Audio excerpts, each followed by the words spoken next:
Hey, you want to play 20 questions? Okay, I got one. Are you a mineral? Yeah. Are you a tank? Whoa, yeah! Good one!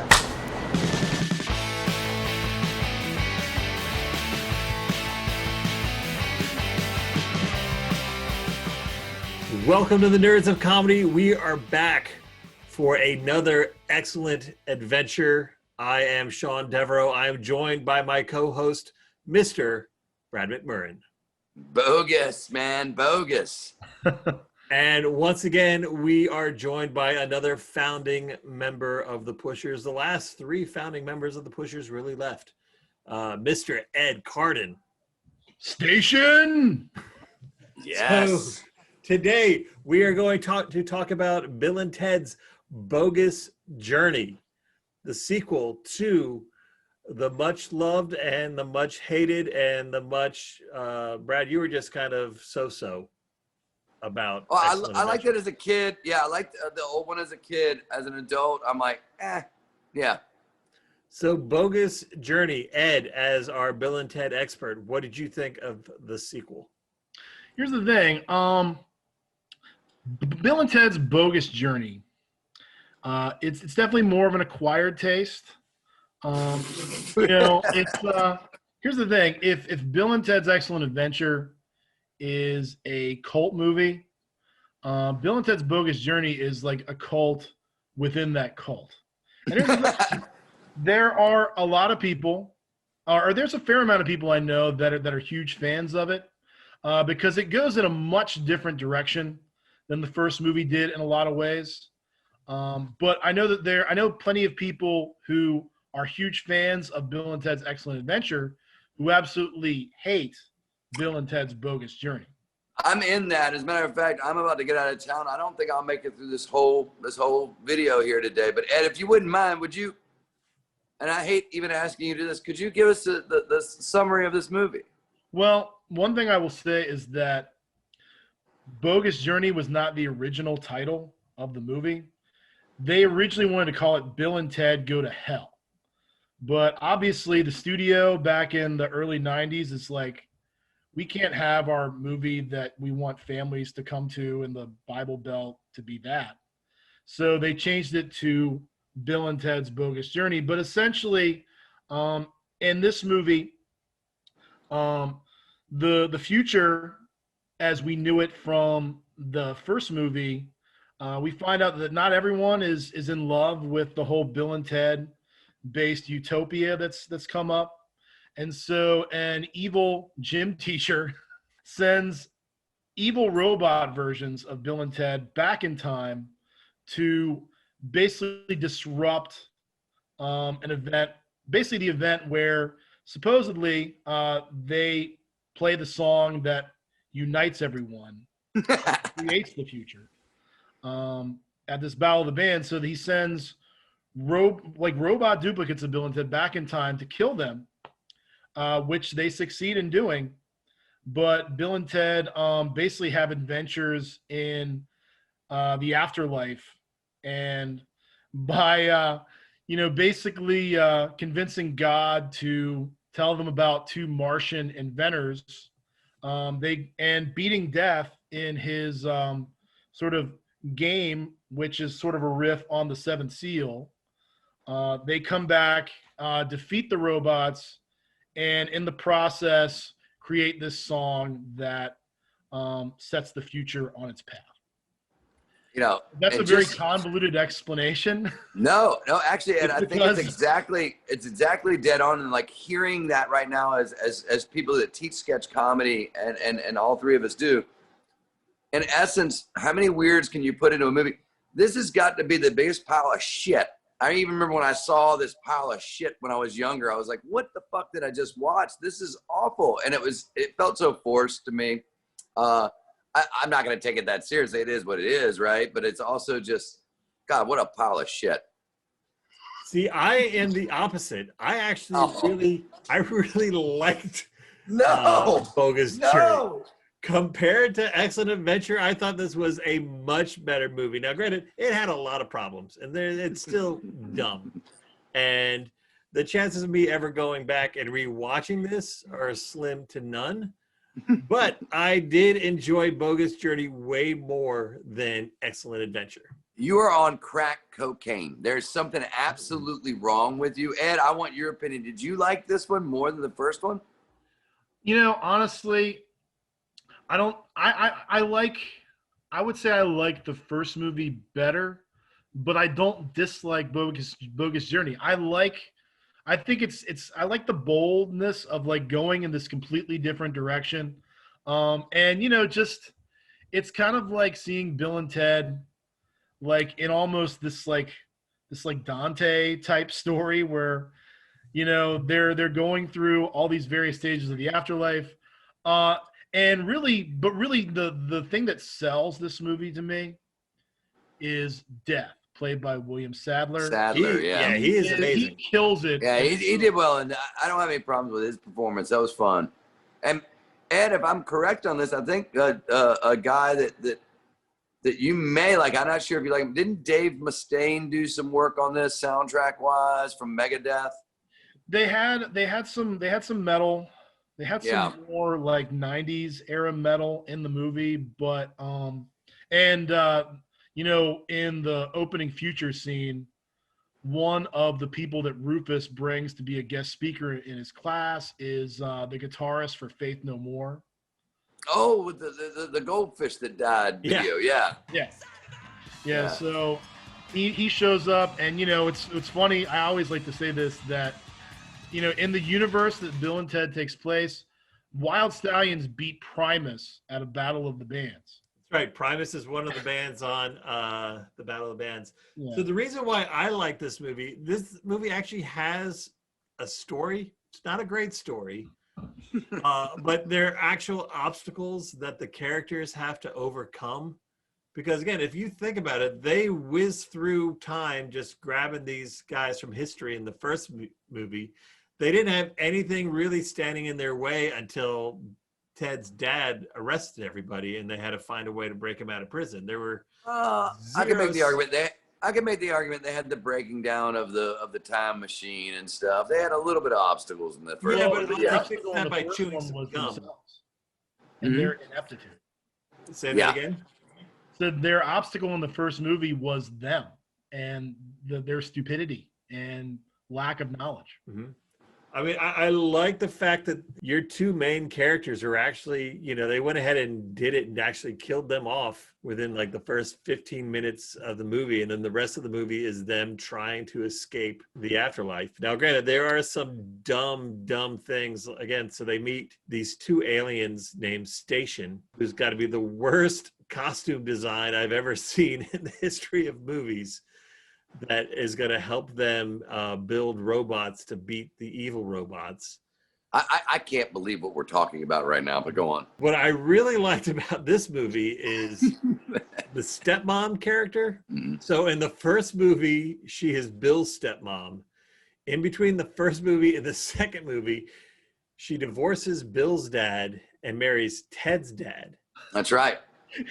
And then not only that, she leads this kind of weird Wiccan prayer circle type thing. Like, I want her to have her own movie. There's something going on with this character. I don't have any problem with what you're saying, Sean. I actually like your take on this. She's entertaining in it. Yeah.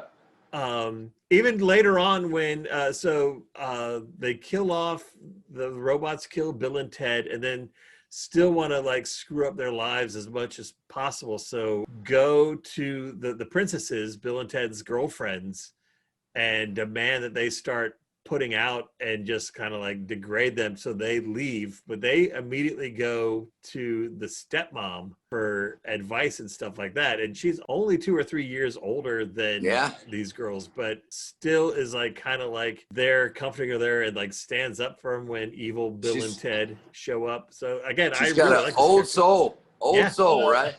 The writers gave that character more to do in this movie than you would think she would. But here's the thing, like, you know, it fits into the story it nicely, you know. And like I said, like Bill and Ted, the one thing I will say about these writers, whether you think the movie is too weird or not, which is the criticism most people have. I can't laugh. Yeah, absolutely. But the thing that's cool is that they take all of this like continuity that they developed in the first movie, and even stuff that they create at the beginning of this movie, and they kind of pay it all off if you're watching closely. You know, like at one point, Bill and Ted are like depressed in their apartment. They're watching an episode of Star Trek. And it turns out when the evil robot versions take them to the desert to kill them, they take them to the same place in the episode of Star Trek where they filmed it to kill them. So it's little things like that where if you really you're really allowing yourself to get immersed in the movie. No.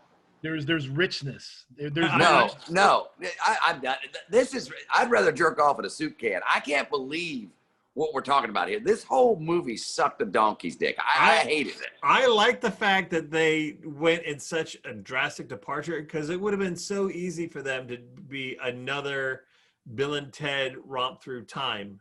That's what I wanted. But no, they put them in hell, and they had to go through all what their versions of hell would be. For Ted, it's going to military school. For Bill, it's hanging out with his grandmother.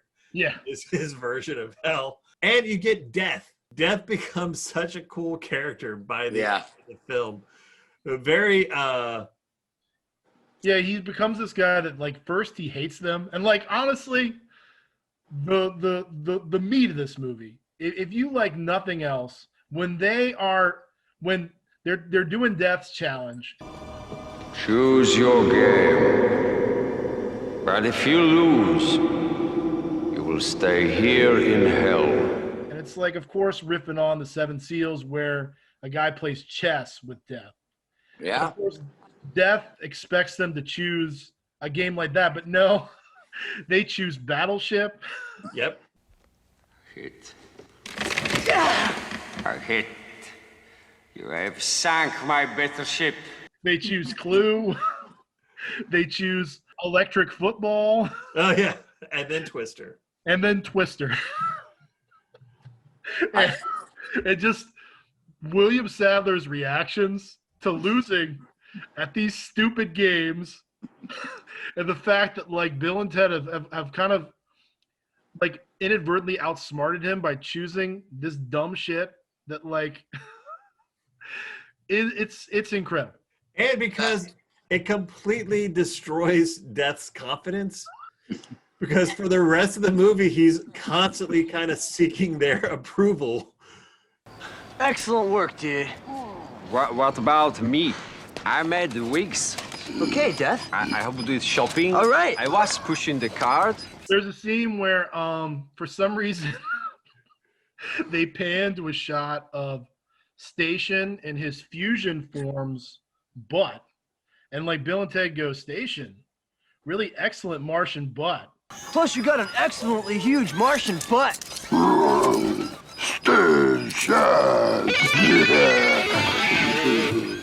Please feel free to split it into 2 parts again and relax. Don't overlook my butt.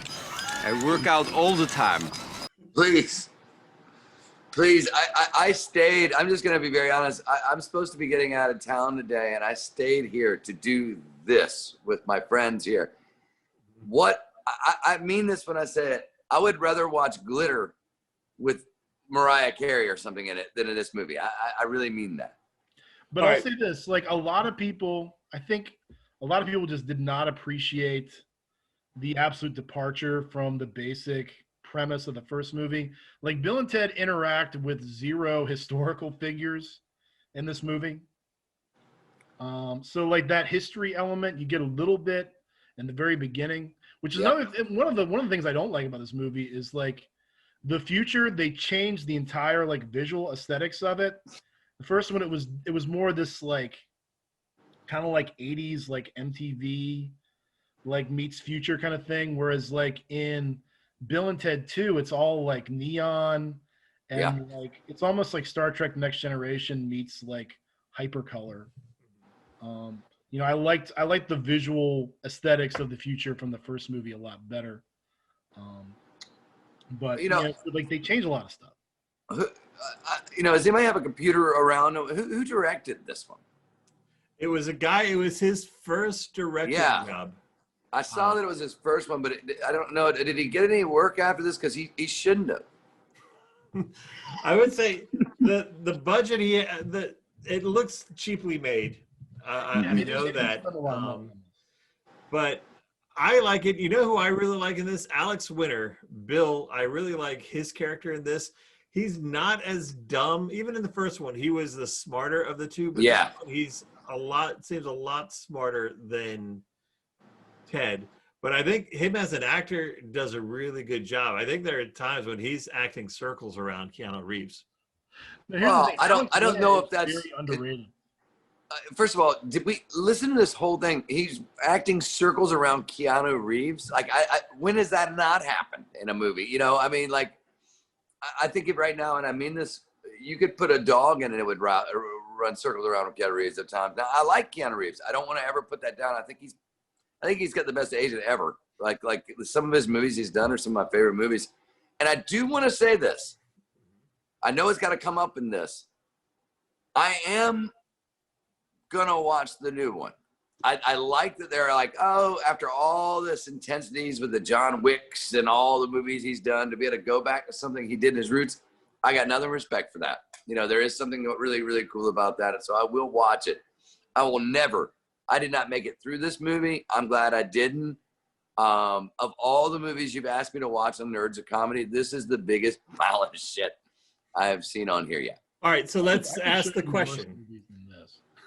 If would you recommend this movie? I'll go with Ed first. So here's the thing. I'm gonna do yes with caution. I would say that if you're someone that likes more, I mean, like if you're someone who's into just complete weirdness, and like basically them departing almost completely from the first movie is something that isn't a turnoff for you, and you're someone again who likes an extra side of weird with your story, someone like our good friend Matt Cole. I think you'll get along quite well with this movie. However, if you're someone that likes things a little bit more grounded, and likes more of the historical aspect of the time travel, then this movie will probably be disappointing. Brad, same question. Would you recommend this movie? Honestly, I haven't been feeling the depression of this pandemic we're living through until I saw this movie. I actually remember last night when I did sort of doze off. I was like, what am I'm trying to watch this. I think I switched to the Republican National Convention at one point in time because that was more interesting. And if you know my feelings politically, fuck no. I would say my recommendation is if you had a gun to your head and you had to watch either Bill and Ted's Excellent Adventure or Bogus Journey, I would go with Bogus Journey just because I think there's more of a story. There's more of a story.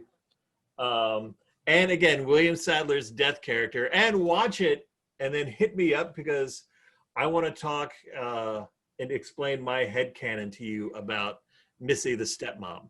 There's so much going on with this. I'm working on a Missy the stepmom movie because that's going to be way better than any of the Bill and Ted's. I mean, one thing I will say is that if you are curious to see the third movie, I would at least go on YouTube and watch like someone's like summary version of Bogus Journey. Watch this video first before you go. Yeah, because Bill and Ted. Because I have a sneaking suspicion Alex Winter is probably going to have a lot of references to Bogus Journey and Excellent Adventure in the new movie. What do any one of y'all know the premise of this one? Yes. What is it? The premise of the third movie is that Bill and Ted are now 40, and they still haven't written this song that unites the world. And they're starting to get nervous. And apparently the future is starting to get nervous because all this stuff, which we were led to believe happens at the end of Bogus Journey with the newspaper headline sequence.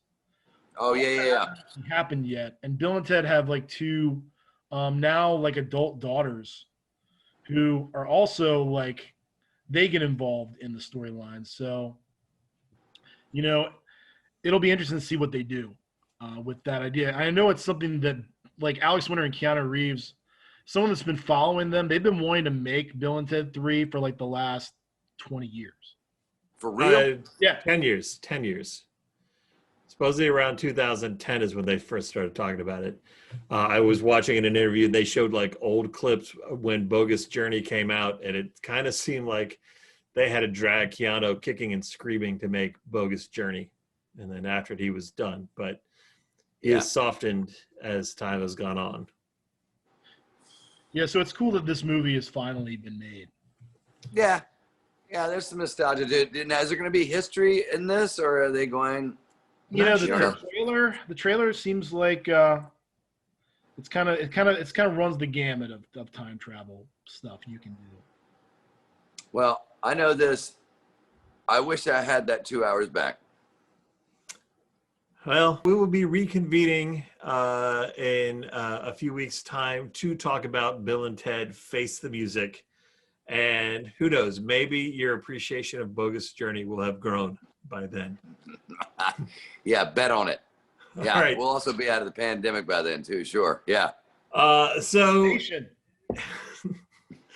this has been the Nerds of Comedy, Bill and Ted's Bogus Journey. Please remember to like and subscribe. Share this video. Tell us your thoughts on Bogus Journey in the comments. Do you agree with Ed? Do you agree with Brad? Or do you agree with my own wicked, twisted canon on Missy the Stepmom? Tell me what your thoughts on Missy the Stepmom. I'm obsessed with this character now. Until next time, this has been the Nerds of Comedy. Thank you for watching. Excellent. God gave rock and roll to you.